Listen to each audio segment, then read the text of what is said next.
Mr. S.K. Singh, Chief Scientist, Center Building Research Institute. Co-chairperson of this session, Ms. Lopamudra Sengupta, Senior Vice President, Technical Services, JSW Cement Limited, and NCB representative, Dr. Panduranga Rao, to kindly occupy the distinguished chair.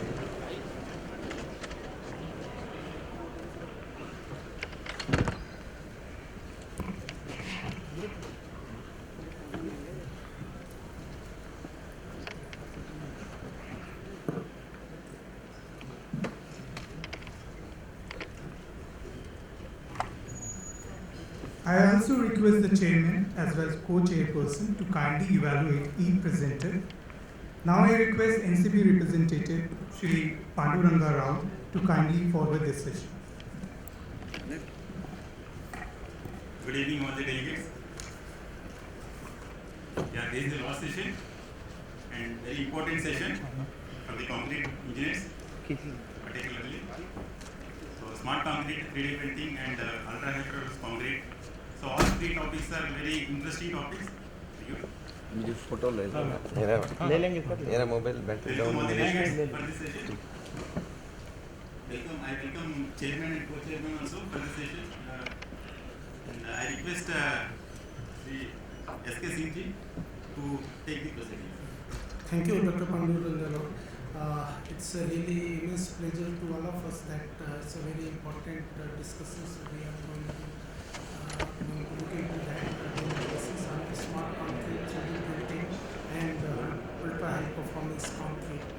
We have a very eminent quiz chairman, that is Dr. Lopamudra, and that is also our NCB representative, Dr. Panduranga Rao. And with that I don't take much time. We have 7 papers and that 8 minutes each paper, and that NCB representative will look after 7 minutes. They will put their ring, so that you should aware that 1 minute is left. So try to finish up within the 8 minutes, and after that presentations, each presentations after completing all the presentations, we have questions our time if time permits. So with this request, I would like to call upon the first papers, that mix optimizations for development of 3D printed concrete. Really it's a very, that is Manekshaw, Mandre, Vijay Singh, Amit Trivedi, P.N. Ojha and Dr. Miyek Mahapatra from NCB itself. So I would like to request the speaker to kindly come. Good evening all. I am Manekshaw, presenting my research work on mix optimization for development of 3D printed concrete. The contents are introduction about the 3D printing, details of customized 3D printer, material characterization, mixed design details, results followed by conclusion. So as was yesterday you were all about having some bit knowledge about the 3D printing. So I skip this slides. Recently note that currently military engineering services completed a 3D printed demo house at Southwestern Air Command at Gandhinagar, Gujarat. This is the recent development in India, and foreign there is a much larger development is happening on. So this is the customized 3D printer which we developed with our technology partner for especially cement based materials. 3D printing technology is borrowing from the plastic printing or metal printings. So this just a specification of our printer by which we research taken care of. And the same printer was inaugurated last year, 24 December 2020 by Shri Anil Agarwal. And this is the claims of the software by which we handle the printing operations. The materials we use under this study is the OBC 43 grade conforming to IS 269, mineral admixtures as fly ash and silica fume, and crushed fine aggregate zone 3 conforming to IS 383 requirements, and PC based admixture and viscosity modifying agent as a mix optimizer. And this is the for range of the our material use based on the past literature development happened in the last 3 years. So we just formulate the what is the range of the other synthesis material or specific compound. So more than 30 trials were done for designing an optimum mixer, and out of 30 we choose the 5 mixes based on based on their requirement, and our requirement is 3 main requirements was there: pumpability, buildability, and extrudability. So these first to 5 mixes perform all the requirement, and 6th is similarly that, but there is some PP fiber higher quantity, so this mix was not optimal, not performed as required. Mix methodology: dry mixing was done in the penta mixer, and then we add the super fertilizer diluted with the water, and after that VMA was added to see the consistency, how is the consistency is going on in the with the super fertilizer. And extrudability, buildability is directly dependent on the various factor, and we reduce the complexity in the mix. The consistency flow of trial mix firstly treated by the flow meters, which is used generally for the flow of motor mixes. Super fertilizer dose in the range of 0.1% to 0.25% give the continuous extrusion of material without blockage in this study. We use the higher and less than super fertilizer doses, but our requirement was not fulfilled by the use of either admixture doses. This is the test result of previous trials, and initially we study the open time for the mixes. It means the open time is that time in which without altering the mix we can continuously print without any cracking or discontinuation of the layer. So you are seeing the layer from bottom to top. This is the total mixing time, total printing time was take 13 to 14 minutes up to that. If there is a cracking or discontinuation occur, so we stop the printing and remodify the mixes. So concrete mixer was found pumpable and continuously extrudable from 25 mm nozzle side. The printing head was the 25 mm side, and it having a variation is 7 to 10 mm. But after getting the extrude from the 25 mm nozzle, it get spread at to 10 mm. And printing was done with the optimum concrete mixer number 4 with a layer of 225 mm height. So at least if 13 to 14 meter height is there, so our 10 to 11 layer height was printed in continuous manner. And result and discussion: the PP fiber were added in the doses 0.1 to 0.25% by volume of the mix. If we get the very flowable mix and it not sustain its shape, so we to overcome this problem we added some PP fiber, but their maximum dose we found 0.1%, and after that the PP fiber were clogged in the pumping system. So that maximum limit we use the 0.1% by the volume of the mixes. Mix design achieved for the optimum flow value for dispensing and layering of the materials. However, the screw inside the nozzle compartment get clogged at a higher than 0.1% doses of PP fiber. And super fertilizer dose was found optimum in 0.1 to 0.25% range. And no deformation occur at the bottom layer after continuous mixing of 9th layer. So layer not spread or showing some elephant foot phenomena at the bottom after printing successfully 9th layer. And the flow was measured by the flow meter form 160 mm to 225 mm. So results shows that the influence of supercrystallizer on the viscosity has been investigated before based on the past study, and it was seen that increase in the yield is with increase in the aggregate to binder ratio not significant as compared to the increase observed for the plastic viscosity. It was seen that the mineral material was not extrudable after 12 to 15 minutes.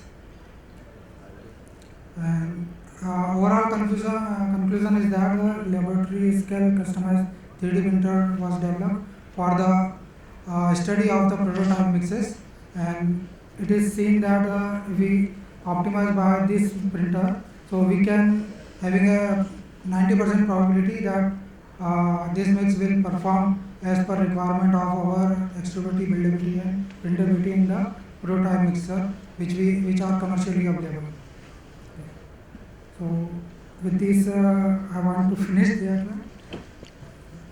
Thank you, Dr. Manish, for nicely presenting, and really it's good that NCB has lab level this 3D printer. Definitely you have to bigger printer to know its structural behavior and rather than only looking into the rheological behavior. So I would like to request the next presenter. He is going to present on properties of thixotropic rapid hardening mortar and concrete for 3D printing. Authors are K. Suresh, Manish Kuchia and Raju Goyal from Ultratech Cement Limited, Mumbai. So presenter is Manish. Yeah. Thank you. Yeah, so good evening to all of you. Good evening to chairman, co-chairman, NCB representative and all the delegates who have come here to attend the seminar. So today we are going to discuss on the properties of thixotropic rapid hardening mortar and concrete for 3D printing. So basically we all know that 3D printing concrete has become one of the most investigated topic of research in the last decade. The technology not only allows more versatility in designing, but it also helps in making substantial changes without any additional cost. And why people are preferring 3D printing concrete? Because it provides faster pace of construction, then it lowers labor cost. Third, it provides greater it increases complexity or accuracy over design over design. Apart from this, it helps in integrating more additional functionalities in the structure what we are making. Plus, it helps us to reduce the wastage of material. So basically, whatever research we are seeing, that is done on the admixtures which we are using in the 3D printing concrete or the mortars. Okay, apart from the fresh green properties of concrete. So 3D. When we talk of 3D printing concrete, it is seen that most of the properties of 3D printable concrete, it is sacrificed in nature, sacrificial in nature. Because when you are trying to obtain one property, there is another property which also you have to look into. For instance, you have to look into extrudability as well as the buildability. Okay, you have to look for the bonding as well as the setting. Okay.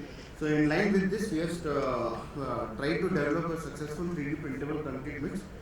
And our objective is basically to get a sufficient green strength. The mix should be easily extrudable, it should be easily buildable, and it should have adequate open time. So the methodology adopted is shown here in the slide. So basically, first we need to characterize the materials because we are using cement, we are using fine sand, we are using mineral admixtures.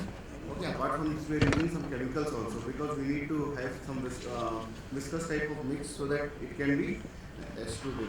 So we are when we design the mix proportion, we need to study buildability, we need to study extrudability, we need to study open time as well as rheology. And once all these properties are done, then we have to study with the extruder whether what properties we have designed, whether we are getting it or not. And finally, we evaluate the properties in terms of compressive strength, water permeability, and shrinkage. So in this work, basically we have focused on the freshness properties. So here basically we have prepared the mix and then we have recorded the increase in spread percentage when we are subjecting the wet mixture to 10 volts in the flow table test, and it represents the yield stress of the material. And we have also noted the time taken for the mixture paste to flow through a nozzle of 5 mm diameter, and how much time it took to fill the 100 ml volume, and that represents the viscosity of the milk. Buildability, which is being assessed by the number of successful deformation-free layers laid vertically. Extrudability, it is assessed by freedom of being extruded without any restraint in geometry.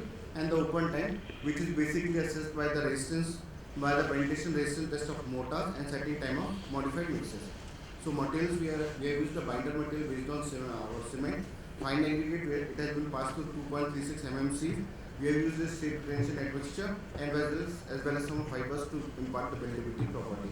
So we have designed for 3 mixes. Mix 1 offers basically low cost 3D printable mortar which is suitable for low cost housing. Mix 2 is for speeded construction enabled mortar, especially for rehabilitation as well as disaster management type. And mix 3 provides smoother facial surface, that is for highly serviced buildings. So basically we are taking all the materials in the intended proportion, mixing it dry in the pan mixer, and at the last we are adding the water. Once the wet mixture is ready, we are studying the strength properties, the compressive strength basically, and the real 3D printable properties like fresh state properties, buildability, extrudability and open time. And since we are doing a test, we have to repeat it at many times. So we have to maintain a temperature also. So we are maintaining temperature 27 plus minus 2 and humidity greater than 60%. So when we talk of fresh state properties, 2 properties are studied: yield stress and viscosity. So for yield stress, we can see here a graph is shown which shows the percentage spread, and it represents the yield stress of the mixes. So the mix 1, red one, you can see it is having a low yield stress, and it was basically intended for the low cost housing. Then comes the viscosity, where we are trying to record the time taken to flow from the 5 mm extruded slot to 100 ml. So here we can see that mix 3 is having a high viscosity, and definitely it will give a good smooth finish as compared to mix 1 and mix 2. So buildability, because what happens when we are doing 3D printing, we are placing one layer over another layer. So this is a very important property. So we have to check this, and we have checked with this with all the 3 mixes. We have put 12 layers of it, and we have seen that good buildability is there. And the bottom layer also, you can see it is intact with the shape what was provided earlier, as well as in the last 12th layer also. So we have tried this extrudability also in our lab by making some non-conventional geometric figures as well as some rectangular figures. So they were easily extrudable. Then we tested for the open time basically, which generally gives us the workability time, as well as it is also related to the load carrying capacity of the layer, because another layer is going to come on it. So that is basically the open time. So we have got safe open time of 30 minutes for all the mixes. Penetration resistance we have tested by as per ASTM C403, and the equation which we have got, it is shown here. PR is equal to 11.85 T minus 548.59. So PR is the penetration resistance in PSI. So if we want to calculate the time taken for initial setting and final setting, we will put we have to take PR as 500 for initial and 4000 for final setting. We have also studied the rheology of these 3 different mixes using our Antel par rheometer and MCR 102.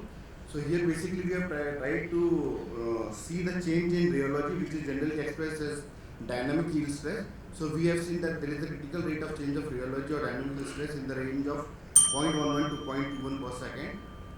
These are some 3D printed structures. First structure was casted vertically, but over a period of time they have laid it horizontally also to see whether the structure remains intact or not. Second one is also the dimensions are also given. So we have casted with some of the vendors. We have tested for nailing as well as drilling activity. So when we were trying to nail, we were not able to nail it. There was excellent good bonding between the 2 layers, as you can see it here. Then we did the drilling. So drilling was allowing us to do it. So this clearly shows that whatever 3D printed structure we have laid down, it has got good strength and good properties. Yeah. We have also casted out some decorative objects which you can see it in the figure using external. So the conclusions with our study is that low yield stress facilitates easy extrusion and a suitable viscosity provides better shape retention. We have added fibers which improve the measurability features of the mix without interfering in the consistency of the mix. And the whatever mortar we develop, it can set and harden 80% faster than a normal mortar. So in the end, we are going to get a quick setting 3D printable mortar, which gives all the properties which we intended while we started the experiment. Thank you. Thank you, Dr. Manekshaw, for nicely giving insight about the work carried out at Tech Cement Technology. So we are proceeding towards the third paper, that is the effect of curing regime on compressive strength of ultra-high strength concrete. Authors are Brajesh Singh, Kian Ojha, Amit Sagar, Abhishek Singh, Pranay Singh and Ravi Yadav, and Brajesh Singh is going to present. So, good afternoon everyone, respected chairman, co-chairman, NCB representative and fellow delegates. Today I am going to discuss on effect of curing regime on ultra-high performance concrete strength. Now all of us know that the current Indian code IS 456 is revised up to M100 grade of concrete, but further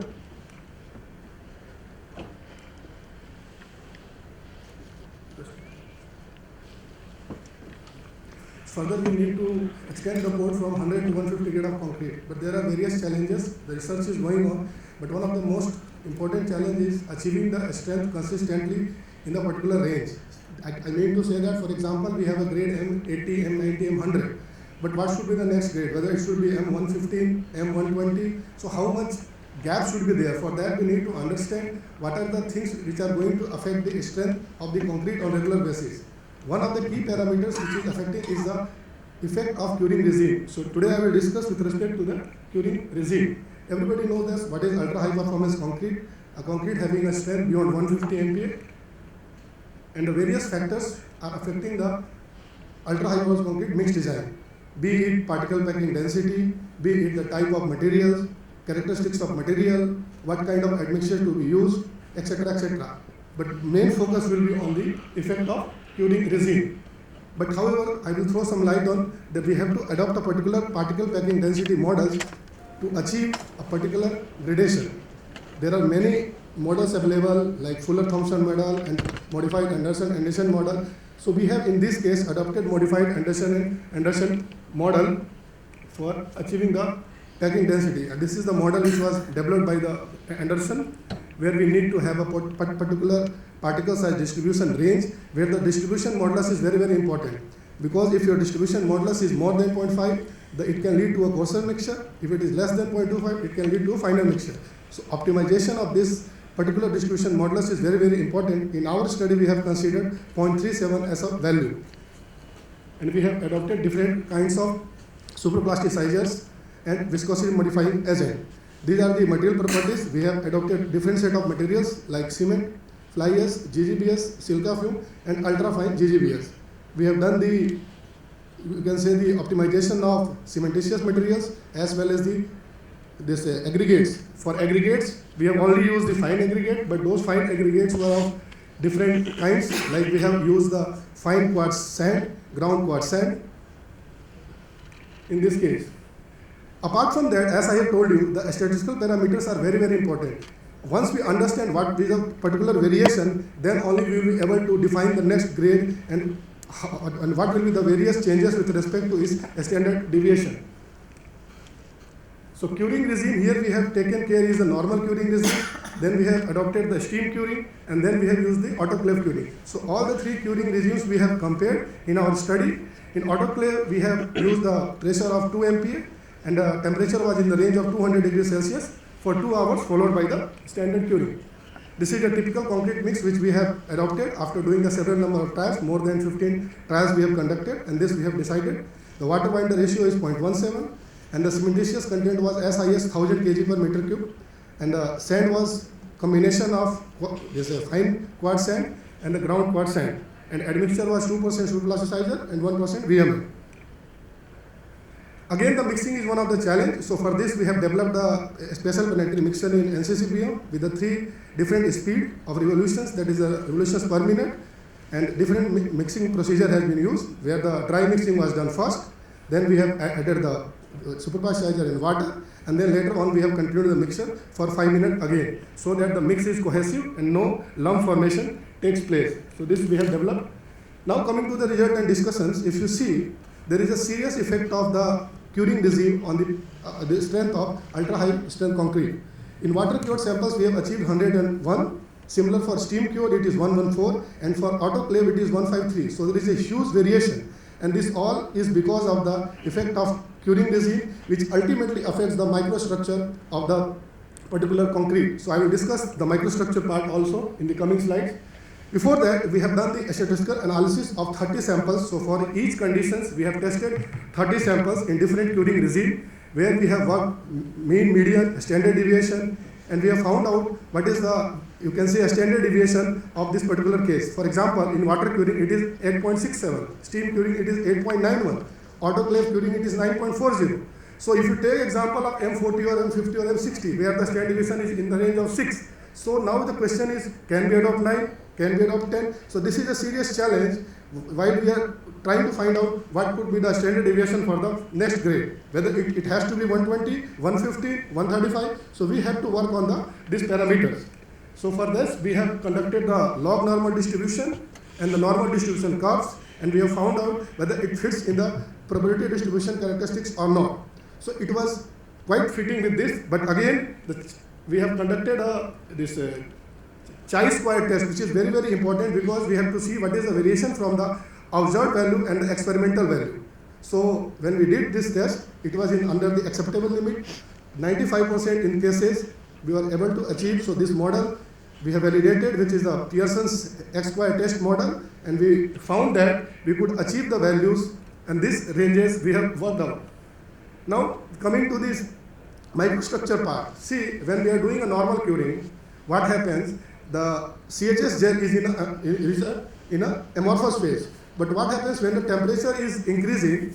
The CHS gel is having a different form, and that form is particularly called as tobermorite, or you can say a zontolite. So it's a different combination of CHS gel having a different porosity. So again, the porosity is changing, the phase formation is changing, and which is creating a different kind of microstructure. You can say a densification of the microstructure. So we understand that what happens in a ultra high strength concrete, first the hydration of cement paste takes place, then the pozzolanic reaction of silica fume will take place, and then in third cases, there is a formation of a reaction between the silica fume and quartz. So the whole game is with the microstructure changes, which is what kind of CHS gel compound is getting formed. Again, there are issues pertaining to that also, because what happening when there is a temperature in the range of 200 degrees Celsius, the CHS gel gets converted into the crystalline form. Now we don't want all the gels in the crystalline form. So the question is, what should be the optimum level of crystalline and amorphous phases? So still the research is going on. There are many literatures available, but still we are not sure what should be the optimum doses of temperature and for what duration. So duration as well as the, you can say, temperature level are equally important. In case of autoclave, the pressure is equally important along with the temperature and the time duration. So basically what happens, as the temperature is increasing, the hydration process is getting improved, it is getting intensified, and therefore we are getting more and more denser structure. So that is one of the reasons, because we are getting a higher strength. But again, if you go beyond 250 degrees Celsius, 300 degrees Celsius, again those phases will be different. And whole game is with respect to calcium to silica ratio. If your calcium to silica ratio is getting decreased, in that case your strength is also going to be affected. So there are, in which we see various factors which needs to be optimized together in order to obtain a consistent strength. My only message is that it is very easy to produce the ultra high strength concrete, but consistency is very, very important, be it in terms of mixing, be it in terms of selection of material, be it in terms of optimization of mixes and the curing regime. So coming to the conclusion, it is cementitious content in UHC mix is significantly high. Therefore, there is an issue of you can say a hydration, and the normal curing regime may not be able to achieve a significant strength. The results obtained indicates that highest value in case of autoclave then steam curing, and then normal curing. Specimens under autoclave curing has a different phases like a tobermorite, zondolite, and autoclave curing, again if you do in excess, it can have a negative impact on the strength. So optimization of the curing regime with respect to temperature, pressure is very, very important other than the optimization of mixes. Thank you. Thank you, Dr. Dinesh, for nicely elaborating about ultra high strength concrete and also pointing out about the maximum density and minimum pest theory for thinking next mix proportioning, where IES is recommending an absolute balance. So we have next presentation, so that is development of green mineral admixture for high performance concrete by Dr. Mukesh Kumar, Dr. Sunil Kumar Saxena, and Dr. Mukesh Kumar is going to present from JK Lakshmi Cement Limited, Sirohi, India. Okay, doctors. Very good evening to everyone. So today's topic is development of green mineral admixtures for high performance concrete. Myself, Dr. Mukesh, I am the R&D and Quality Assurance Head in JK Lakshmi Cement Limited. We have two R&D centers, one is in Haryana and second is in Sirohi. Both are approved by Department of Science, Scientific and Natural Research. So regarding the new green additive, this new innovative additive for low carbon mortars and concrete provide the widely available mines waste materials. So here we have used these green word because we have used the 100% waste mines reject during the manufacturing of this additive. And the additive name is PP Plus, that is Pojo Plus, and we have patented this product in the name of JK Lakshmi Cement. So here you see the mix design. First is normal OPC cement and second is OPC plus 10% of additive where we replace the OPC with the 10% of admixture, that is PP plus, and third is we have replaced 15% and fourth is 20%. Almost these we have used in old sands and water is same in all the mixes, that is 0.35, and the admixtures we have increased the admixture from in control, the zero admixture is there from 0.4, 0.6 and 0.8. You see the heat of hydrations. So here the green one is the normal OPC. So it is clear that heat involved increased with the time and the value the maximum in the presence of PP plus, that is in 15% doses. So PP plus powder having a smaller size and crystalline in the nature might be participating in hydration reactions, giving the more heat and accelerating the process. The second is compressive strength. Again you see the compressive strength. Up to the results show that the compressive strength increased with the increase in surface area of PP plus. Higher surface area means smaller particle size. Because of a smaller particle size, resolutions of PP plus additive in water was more, leading to the formation of Raj CHL. This is responsible for the higher strength. You see the water percolations. These mix 1 is control, mix 2, mix 3 and mix 4. Almost you see the mix 3, that is 15% of PP plus. It shows the better water percolations in mortar. Due to decrease in pore size and the pore size distribution, the water percolation decrease. It apparent that the presence of PP plus structure hydration is denser, and as a result water percolation is decreased. So conclusion is that we have used these admixtures in concrete, in mortar also, but here conclusion is that PP plus material is very suitable for the futuristic green additive for the enhancement of low carbon mortar and concrete, which has been developed by industrial waste. The main conclusion is that the PP Plus replaced the cement up to 15%, which shows that better result in means of compressive strength, water percolations, and these heat of hydrations. PP Plus does not increase the water demand with the fine materials. Initial heat of hydration is higher compared to OPC, and water percolation is less due to the packing. So this is very all for. Thank you. Yeah, Dr. Manekshaw Kumar, rather than I should ask in the last, but what was the chemical composition of this PP? PP Plus, basically we have used the waste mines react up to nearby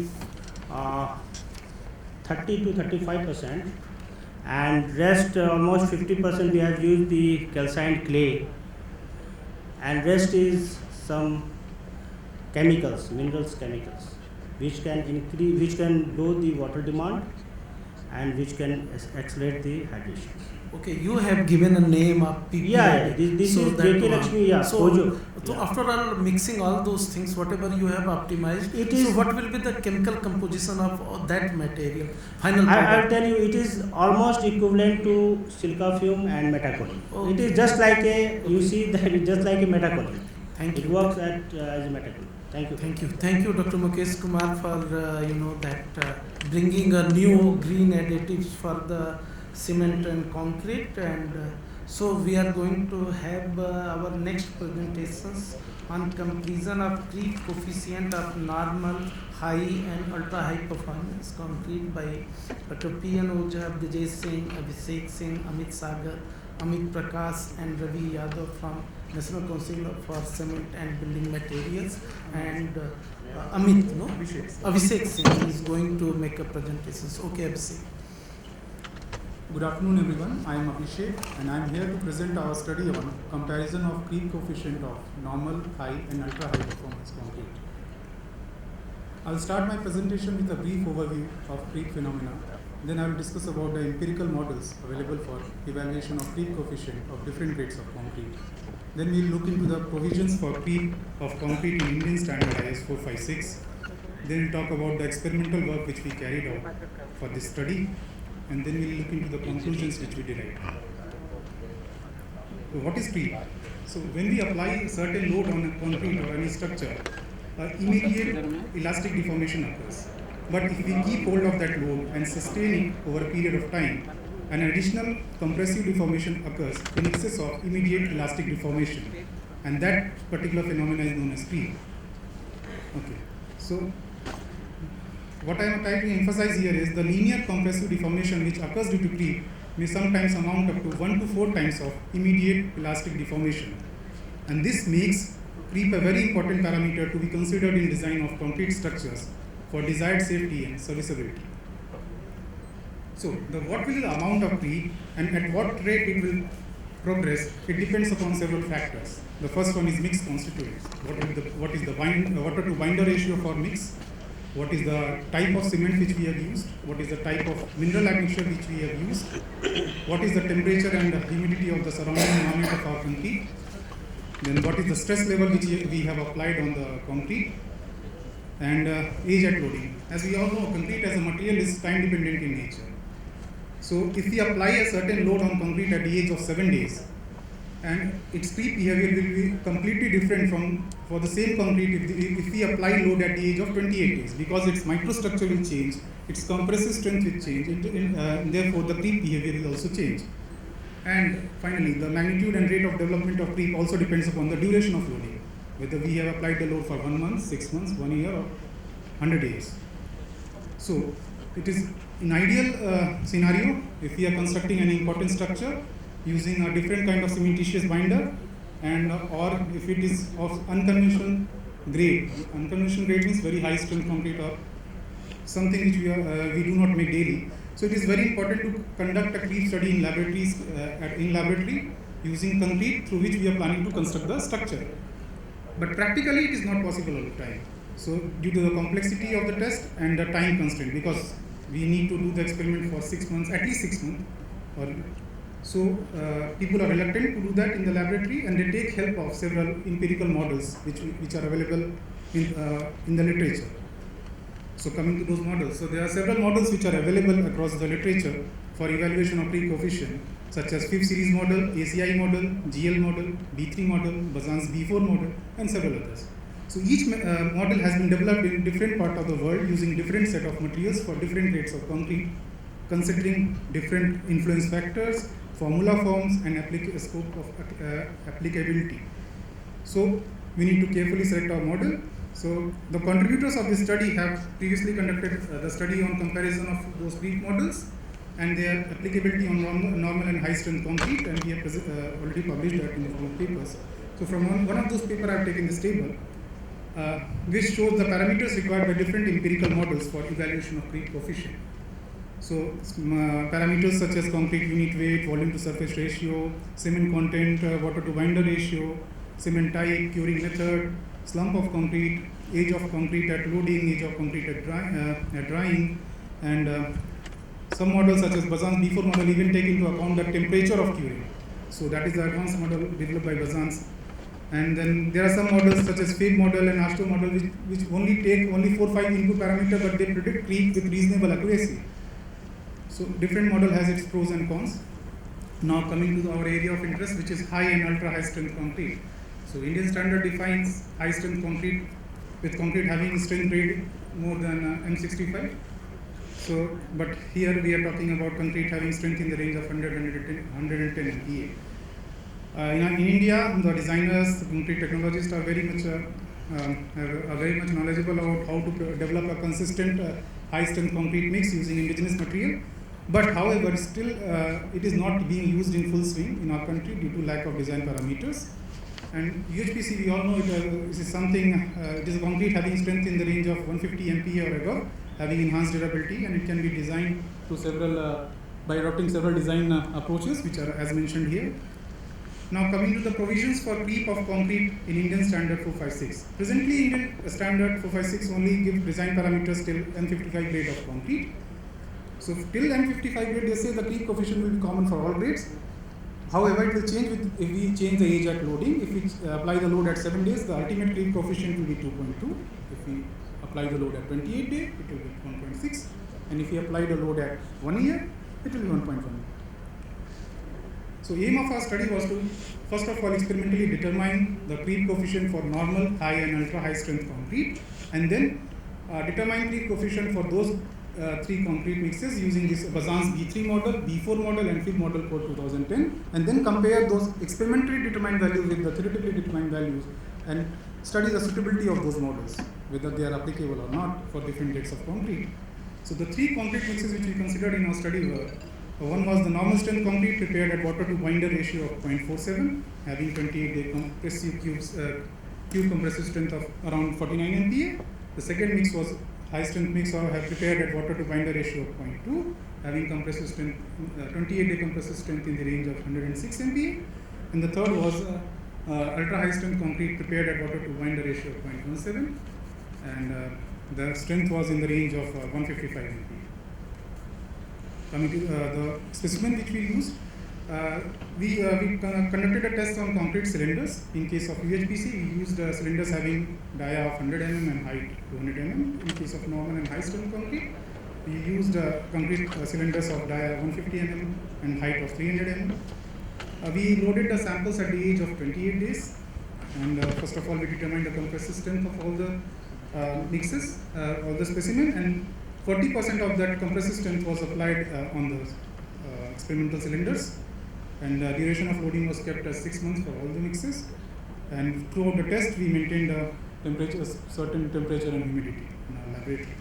Coming to results and discussion, in case of normal strength concrete, all the models seems to predict the creep coefficient with quite good accuracy. As we can see on the left hand side, the blue one is the experimentally obtained value, and on the right hand side we see the values predicted by B3 model, B4 model, and Fig model code 2010, and all the values are quite similar. But when we come to the high strength concrete, we see B3 doesn't seem to predict the values with the value predicted by B3 are not closer to what we obtained experimentally, but we can see the Fig model code predicts it quite well, and B4 is somewhere in between those two models. But when we come to ultra high performance concrete, again B3 is not predicting with good accuracy, but film model code 2010 and B4 predicted it with good accuracy. And B4 takes into account the curing temperature, which was meant for UHPC, it was 200 degrees Celsius. That parameter was used as an input parameter in case of B4. So coming to the conclusions, all the three models seems to work well for normal strength concrete, but if you talk about B3 and B4 model, B3 doesn't seem to hold good for normal and high strength concrete, but B4 seems to work for high strength, ultra high strength concrete, but not for high strength concrete. So among all the three models, film model code 2010 seems to be the simplest model and seems to be applicable for strength to concrete of all the strength grade. And so I would like to conclude by saying that film model code 2010, the complexity is significantly reduced and a range of influencing parameters are excluded from the model for simplicity and easy adaptation at design stage. And this model can be adopted for revising our Indian standards for Greek coefficients. Thank you. That's all. Thank you, Dr. Singh, for nicely looking into that brief behavior for high strength and ultra high strength concrete. So we are looking that we are before time we are going to finish, but definitely our co-chairman has a sufficient time for summarizing those papers. So we have a next paper that is establishing strength correlations factor for Q versus cylinder strength in high grades concrete. Aswati Rajendran, Samidha Pathak and Pranav Desai, Nuvoco Vista Corporation Limited, India. Yeah, so good evening one and all present here. I am Aswati Rajendran. I work as R&D manager at Nuvoco Vistas Corporation Limited at Mumbai. So today I will be presenting on establishing strength correlation factor for cube versus cylinder strength in high grades of concrete.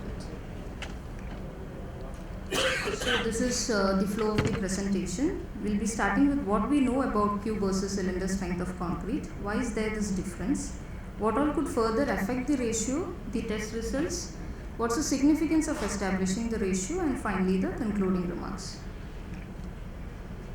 So as we all know, concrete strength, even though it's a material property, it does depend on the geometry in which it's being placed.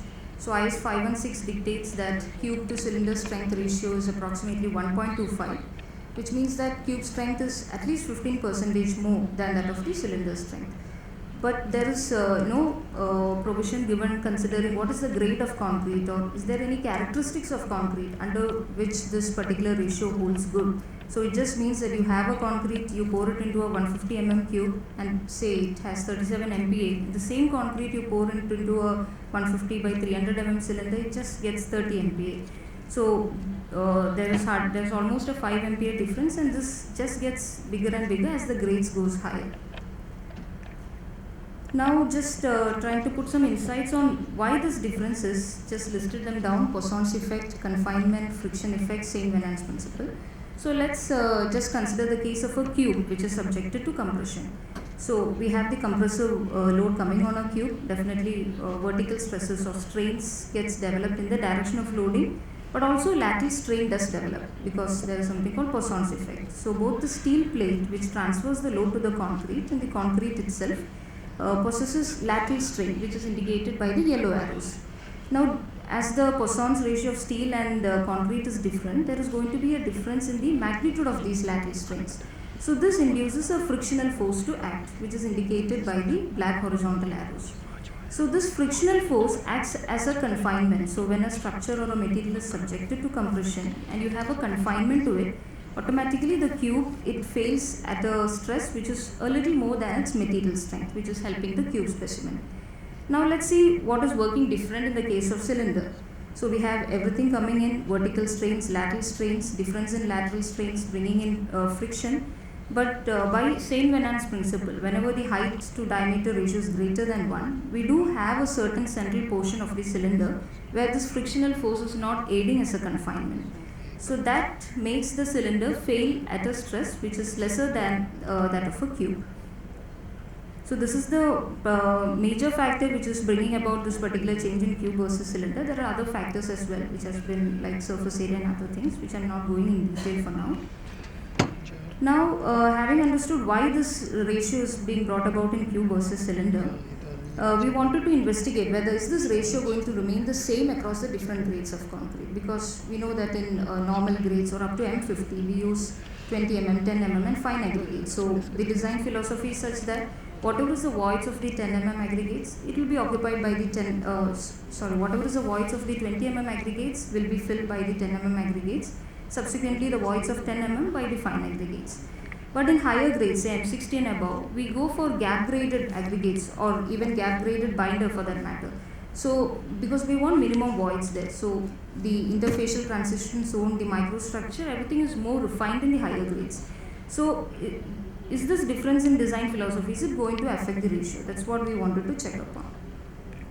So, coming to the test results, so we first tested it on M70 grade concrete. So, we had cast cubes, 6 cubes and 6 cylinders, and the average value has been taken for generating this cube versus cylinder ratios.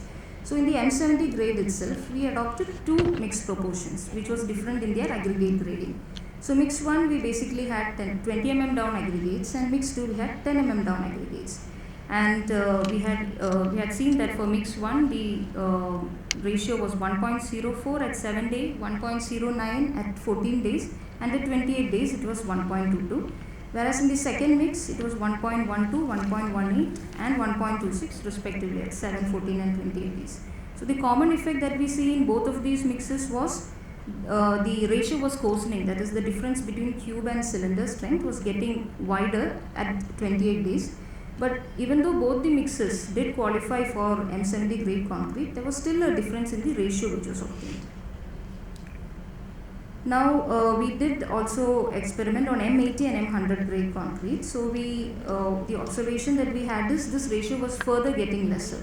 For M80 grade concrete, the ratio was 1.18 at 7 day and 1.187 for 28 day.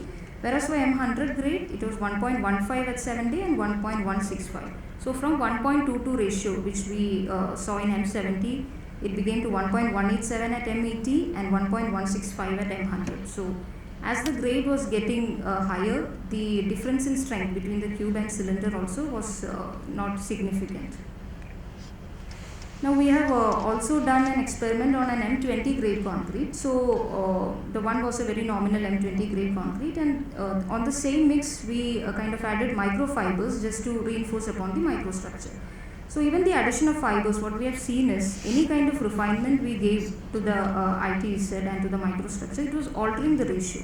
For the mix where we had used fibers, the ratio was around 1.134, whereas a normal M20 grade without fibers was 1.241. We also did on an M20 grade concrete, which was a mortar mix. Basically, it was a screed mix, and there again the ratio was 1.129. So, from these experiments, we just inferred that there are a lot of factors which would alter this ratio, as in like fibers was altering, the aggregate gradation was altering. So, it's not just that the concrete may still qualify for the same grade, it may have more or less the same strength, but it's not very correct to say that 1.25 would be the conversion factor for all of this. Now, just putting some insights on what is the significance of actually establishing this ratio. So, we know that whenever there is some kind of ambiguity in the quality of concrete we supply, we always go for cutting cores, cylindrical cores from the field concrete, and then from the cylinder strength that we get, we have a tendency to back calculate and see was the concrete strength that was supplied, was it good enough. So, say you cut a core and you get a certain cylinder strength, and if it's for a high grade particularly, and you just multiply it by 1.25 and feel satisfied, the cube strength would have been good enough. It may not be always be the correct thing. As we have seen in M80 grade, more or less the cube and the cylinder strengths comes similar. And so what I want to put forward is this ratio may either underestimate or overestimate your concrete strength.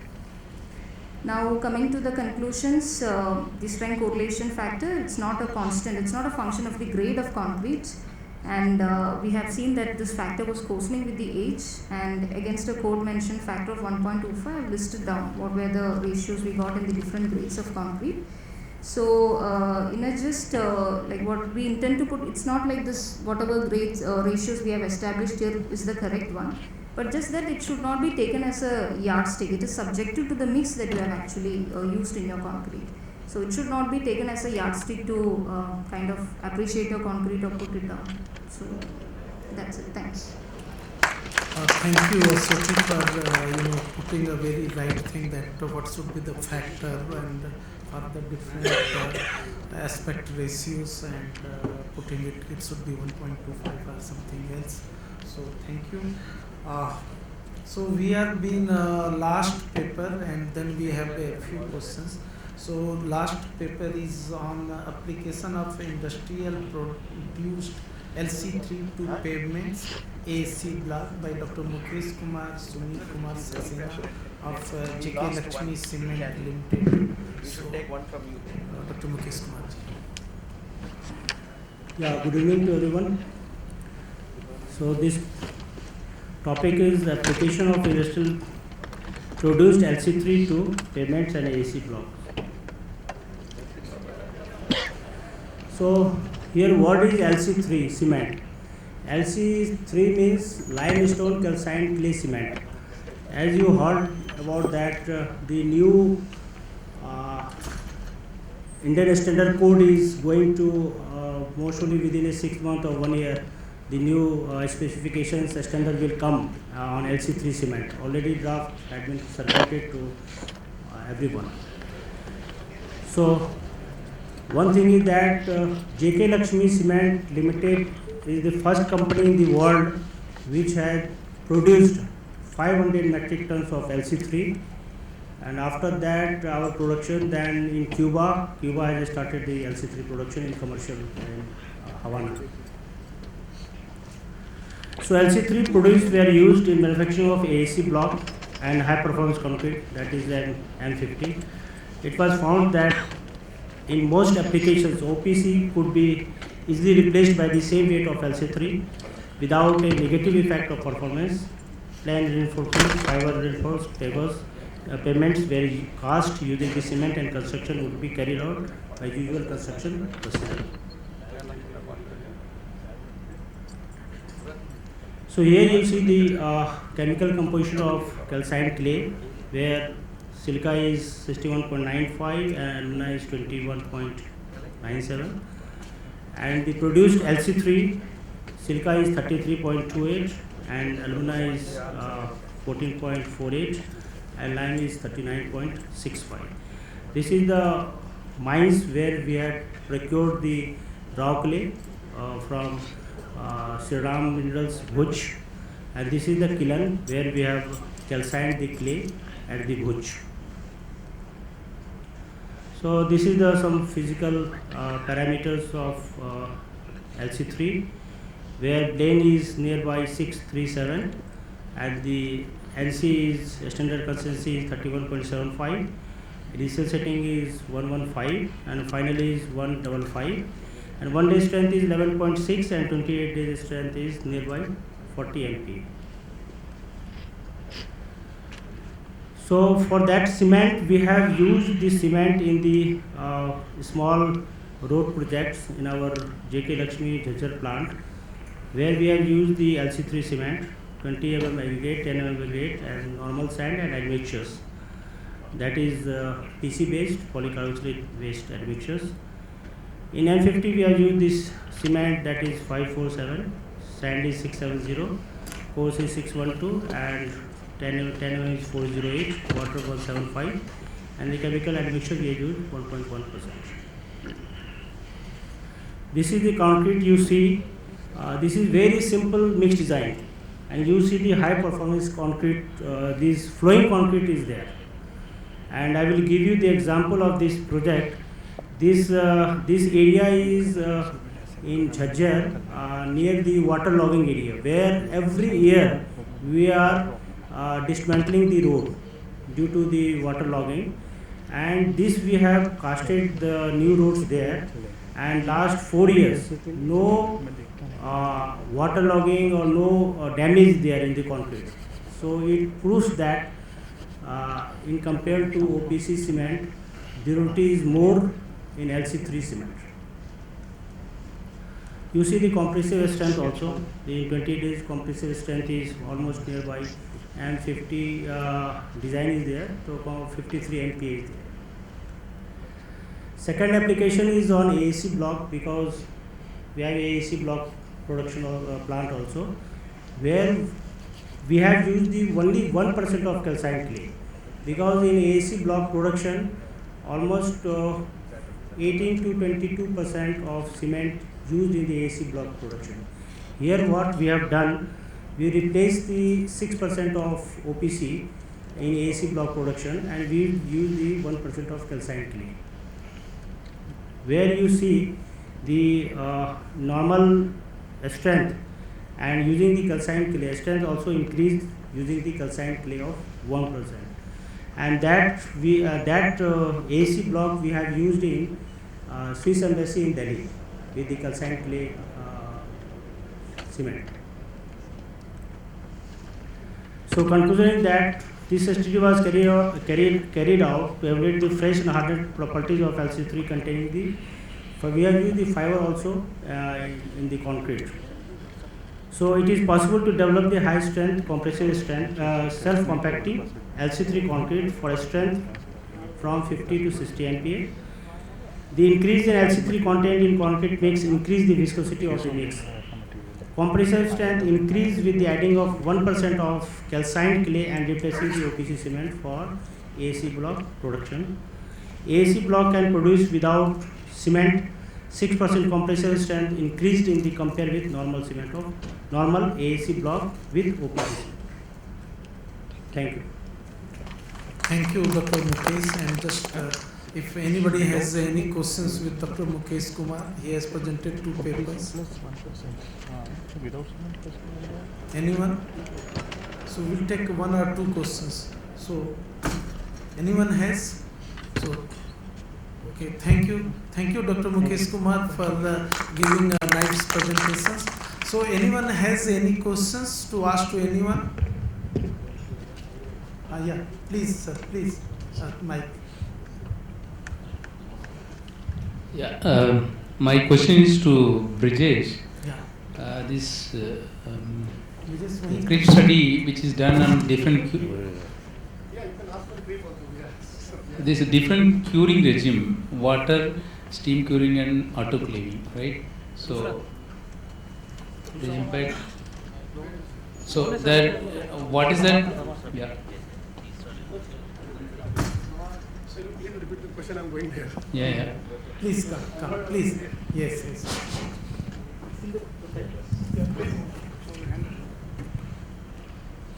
Yeah, Brijesh, my question is, you have adopted 3 curing regime, right? Water curing, steam curing and autoclaving, right? So in that, what was the curing conditions it is maintained? Because autoclaving it is showing more than water curing of 1, whereas around 1.5 times. Yeah, the strength increase is very significant. Yes. So what is the pressure kept and what is the temperature maintained? Similar the case for steam curing as well. So if you can, and what was the design grade of concrete and what is the mixed proportion followed? Sir, mixed proportions I have shown in the slide. The water cement ratio was 0.17 and the total cement content was 1000 kg, which was comprising of various kinds of materials like fly ash, silica fume, ultra fine GGBS, slag. Okay. And as far as the curing regime is considered, the first one is the normal curing, which we do for any kind of concrete. That is up to 28 days. Yeah. Okay. Then the second one was the steam curing. Okay. But what has happened after the steam curing of the 24 hours, we have tested samples at 28 days only. Okay. And the third one was the autoclave, which was at a 2.1 MPa pressure and it was at 250 degree Celsius temperature. So that's what I was telling, that depending upon the temperature and for how long period? So the curing period, say for example, steam 6 curing. hours. 6 hours we kept in autoclave, and then we waited for 28 hours. Because what happens, see, if you test immediately, there are many changes happening because there is a expansion which takes place when you are putting a sample in autoclave. So there is an issue of the residual expansion also. Various phases are forming. So in order to have a neck-to-neck comparison, apple-to-apple comparison, we have tested all at 28 days. But the curing regime for autoclave was 2.1 MPa pressure and 250 degrees Celsius temperature for 6 hours, and then it was kept in a normal curing condition. Normal curing, again you submerge that in the water or kept it open? No, in water. Yeah. few sample has been tested just after leaving it 24 hours after autoclaving, and the result is same. So if you will autoclave and test it after 24 hours, then after 24 hours there will not be any gain in strength even if you leave it for 28 days or for 6 months. Yes. So I mean to say that all the strength, whatever is to be developed, has been developed after autoclaving and leaving it for 24 days to come at ambient temperature. So that means after casting the concrete, immediately do the autoclaving. Yes. Then keep it for that duration, whatever 6 periods. Yeah, after 24 hours, just after Yes. demolding the sample, we That's have why- put in autoclave. That's why we advocate that this kind of concrete, when it is to be used in real life situation, it should be in a factory environment, not in situ concrete, just like we are doing it with the conventional concrete. So even if the ultra high performance concrete is to be taken into the field, it will have to be produced in the factory made environment, and it should be used as a precast product where we can cure either in a steam curing environment or in an autoclave curing environment, just like we are doing for the autoclave aerated concrete. We can make an environment like autoclave aerated concrete type environment where we can put the whole precast element in the environment, put it for 6 hours, take it in outside, put it for 24 hours, and then you can directly go to the site anyway. Yeah, I have one basic fundamental one question. And sir, just to Yeah. add to what sir has said, and also this 6 hours, 8 hours or 10 hours, this is very, very important. Even you put for more hours, it is not necessary you are going to get a more strength. You can have a negative impact also. So As that I means what told is the you- optimum? Yeah, that's what I told. There is still research going on. What should be the It's just like if we are doing it for railway sleepers, going gradually, Yeah. maintain for some hours, then take it back to the ambient temperature. So we are doing it for railway sleeper, Yeah. for certain reason. We should do it for this kind of concrete system in a factory made environment. curing profile is important. Yes, so that is important. I just last one question from my side. Yeah, please. This concrete doesn't have a coarse aggregate. Why we still call it as a high performance concrete? Rather, other speaker from Ultratech, he has mentioned about mortar. So we still uses that as a concrete. Sir, just So this is for my Sir, understanding. just coming to Yeah. your point, there are many names of this. Somebody calls it rapid powder concrete. Somebody call it as ultra high performance concrete. But See, why do you call it as a mortar? Mortar is also a concrete. mortar is also in concrete. Mortar is also Same concrete. Only thing is aggregate size is reduced, but mortar is also concrete, and concrete with 20 mm is also concrete, and pavement concrete with 80 mm aggregate is also a concrete, and 150 mm in dam cases that is also a concrete.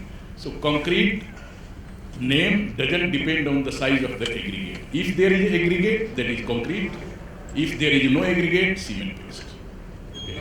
No, sir. Actually, if that is the case in plastering, You can go the fundamental books written by Popovics. The statement starts from there. Okay, so it's a almost established from the 100 years that mortar should be called concrete. But only thing to differentiate it, because mortar is being tested and we are calling it the strength of cement, but it's not a strength of cement, but actually that is the strength of mortar with a standard cement, a standard grade of aggregate, but that is also a concrete. So basically, if you are testing the cement, you are testing the cement in concrete. Okay. So mortar, by definition, everywhere, every fundamental books, if you will read, mortar is also a concrete. Thank you, Dr. Manikandan. Of course, thank you, Dr. Manikandan. And further, you can have a discussion with Dr. P. N. Ojha in that Surya Prakash, Dr. Surya Prakash is interested to ask few questions. Yeah, one question for Brijesh. What I liked is, most of the time this material test, we don't really present the statistical variation. I think you've done a very elaborate study, Yes, so that is really nice to see. So my another question is, There are a lot of already established, Swiss and French guidelines are there. Maybe you can look at it. What we are seeing is from the normal curing and the steam curing after 6 hours or 12 hours. If you look at 28 days strength, nearly they work out to be nearly same. So, but you are getting slightly higher, probably Slightly 15 or 20% higher. So again, it depends upon what is the lime and silica content in the mix also. Correct. That I have highlighted. That is one parameter also in that. Correct. See, the another suggestion is, because you're using a lot of SEMs in your mix, Yes, sir. so there is a high possibility that the strength gain is going to happen over a long period of time. Were there any test results that were done for 56 days and how is it Sir. gaining over a period of time? See, sir, as far as when we are doing a steam curing, or you can say accelerated curing, what is happening, the hydration gets intensified. Hydration happens in 3 steps. First, what will happen, the hydration of cement will take place. Second, sir, step, the pozzolanic activity of the silica fume will take place. In third case, sir, the reaction between your silica fume and quartz will take place. So because of this high thermal regime, that will not get reflected in your normal curing. What you are pointing out is totally valid for normal curing. Again, in steam curing, somewhat it can increase at 56 days. But when we are going for autoclave curing, this question will not arise, sir, in my opinion. You are right, because the principle of designing this kind of concrete is packing density. And because of this high packing density in comparison to the conventional concrete, just might have not shown, the packing density in case of normal conventional concrete is less than 0.8. Okay, 0.74, 0.75, like that. But packing density in case of this kind of concrete is more than 0.8. So because of the packing density, if you are autoclaving it, there is no space that additional gel to accommodate it. So even if we have added 1000 kg of cement and cementitious material altogether, but there is no space to react and to form the product which can occupy the space. So most of the part is unreacted and remaining in the concrete system as a filler. So that, yes, so that will not react after that when you are autoclaving, and it will not be affecting the hydration process after that. So this is the philosophy behind autoclaving, that all the space which is vacant, most of the time, in most of the cases by autoclaving, is being accommodated by whatever the product has been formed in that period. Yeah, one more suggestion, I think, following up with Aswati's presentation. See, there are a lot of push for promoting this use of these materials for various infrastructure applications. We have been trying to develop these code provisions, right? So the correlation between the cylinder and cube strength is a very important aspect. Probably Sir, may I just consider add before you proceed further? Yeah. Sir, this correlation between the cylinder to cube has been already included in the revised version. Yes. About 500 samples were tested, and I think IIT Madras, IIT Hyderabad, Roper, everybody we have discussed. Professor Surmadhyam was there, and we have established. She has shown the values, and her values are also near to that. Even these values are there in, if you see the Euro code. In EC2, if you see, they have a cube strength and they have a cylindrical strength. So what is happening, till M50, this value is 1.25 generally. But when you move from M50 to M100, this value is going 1.15, 1.2, and the final value at M100 recommended in the code is 1.15. C showed 1.165. It is fine. That much variation can happen in the test results. So this equation we have developed, sir, on the basis of 500 data. And now the second thing is that this is between cube and cylinder. Now what challenge is coming? For example, if you tomorrow include ultra high strength concrete or high strength concrete. No, that specifically my observations for only for UHPC and yes, sir, I am coming to that, sir. Now what is happening, sir? Most of the research which is being done in the country, sir, when we are doing a UHPC, we are using 100 mm cube, because there the limitation of equipment also comes into the picture, sir. Not many people in this country has the equipment which can test 100 and 150 MPa cube, because the capacity of equipment it is very, very high. So we have also developed a correlation between the 100 mm cube and 150 mm cube. 150 mm cube, and that is coming as 1.1 to 08. So we are developing this, sir, and it is going to come in IS 456. If you look at the international codes. Yeah. See, there is a difference. Why this study is a real-time study done at Oberoi Garden City project in Mumbai. I'll tell you, the establishment what you are saying about doing a 500 simple cylinders and cube you have tested. What are the variabilities? Same design mix. Let me complete my. So you are talking about the same design mix, new mix and all. Yeah. What about the core taken for the hardened concrete? Is there any relation developed? There were certain things which is required because vulnerability and variations are so high when you go with the high grade concrete. And we have seen this relation between cube and cylinder varies like anything, even if you take a set of cubes and cylinders. Sir, just to add. Just having a one mix design, maybe the fresh mix design, fresh concrete, hardened concrete after 28 days, and then having a concrete after 56 days and 90 days has a different variation. Sir, I agreed with your So point. I don't agree with one point saying 1.1 ratio has been established.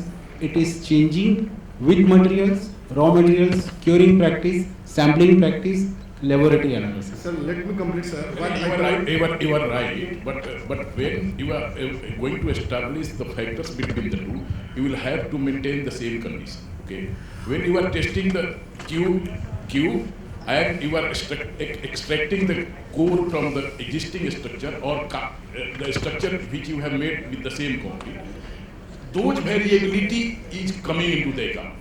So that for that factor, those variability is there. But what Brajesh is saying that same cylinder has been cast and the cube has been cast, that is the only variation of shape factor.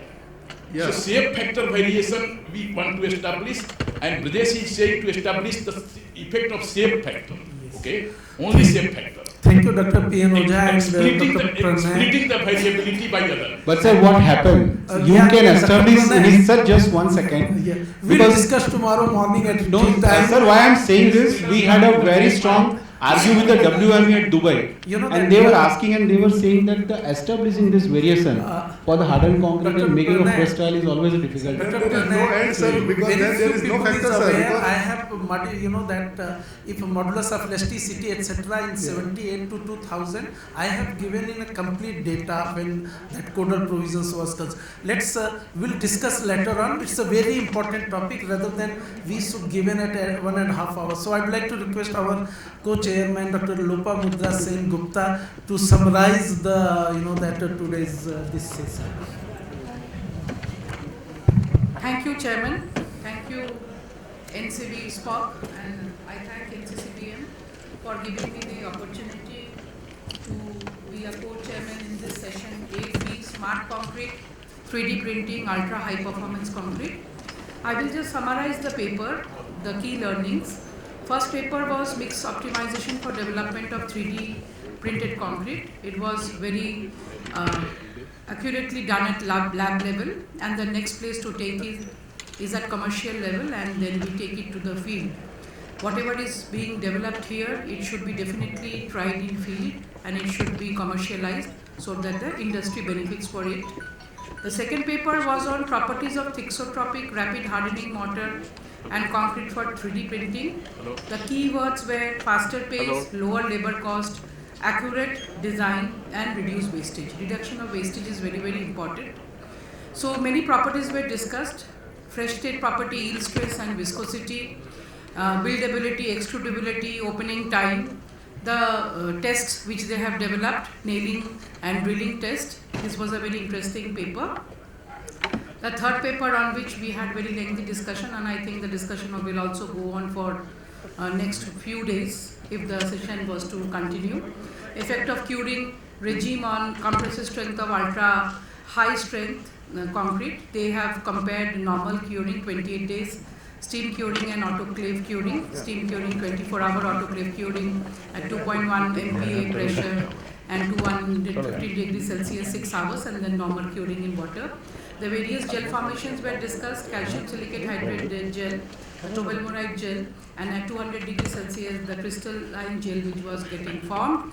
And mixed designs were discussed, which is the best part. Particle packing density was obtained here, and total cementitious 1000 kilo. So, 100 kilos of this thing. of cementitious material. Microstructure was discussed in detail. The fourth paper was development of green mineral admixtures for high performance concrete. The key takeaway was to replace cement by up to 15%, and this is enhancement of performance of low carbon mortar and concrete, which has been developed by use of industrial waste and overburden of clay mines material like silica and metakaolin. They are the key takeaway from here. We go to topic number 5, where comparison of creep coefficient of normal high and ultra high performance concrete was discussed. Determination of creep and comparison normal strength concrete, high strength mix and ultra high strength concrete. It was found FIB mode code 2010, complexity was reduced and it is easy to adopt. Again, we should take it to the field and see various practical applications there. Paper number 6 discussed the establishing strength of correlation factor of cube versus cylindrical strength, why the difference were there. So fibers, aggregate, grading, alteration of ratio, many things, they are correlated. It should not be only academically restricted to 1.25, and many trials have been done, and the code which is upcoming has taken all these factors into place. We want to minimize the gaps in concrete. M70, M80, M100 grade of concrete was discussed, and so was M20 grade with and without fiber. The last paper in this was application of industrially produced LC3 to pavement autoclave variated blocks. So 500 metric ton of LC3 has been produced in India, which is a very encouraging thing, because industry should definitely try new things. Cuba, Havana, they have also tried.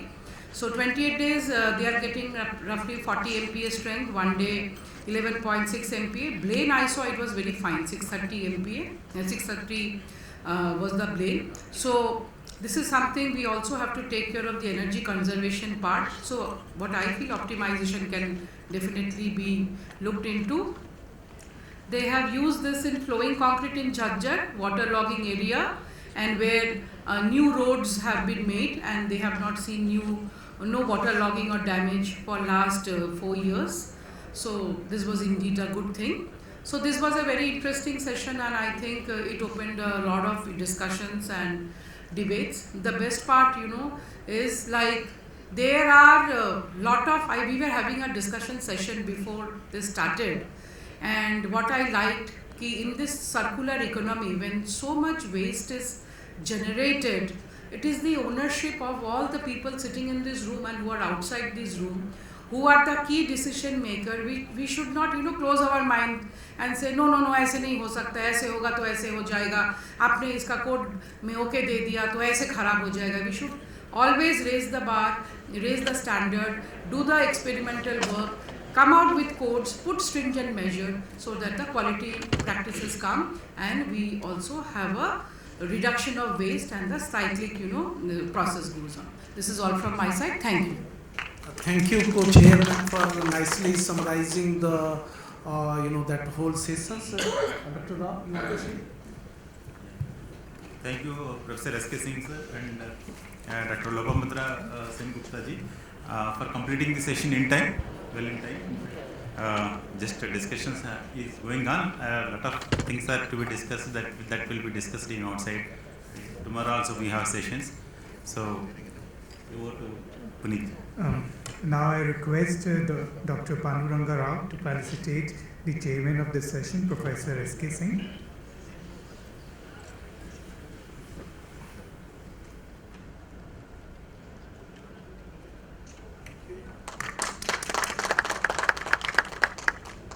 Co-chairperson of this session, Ms. Lopamudra Sengupta.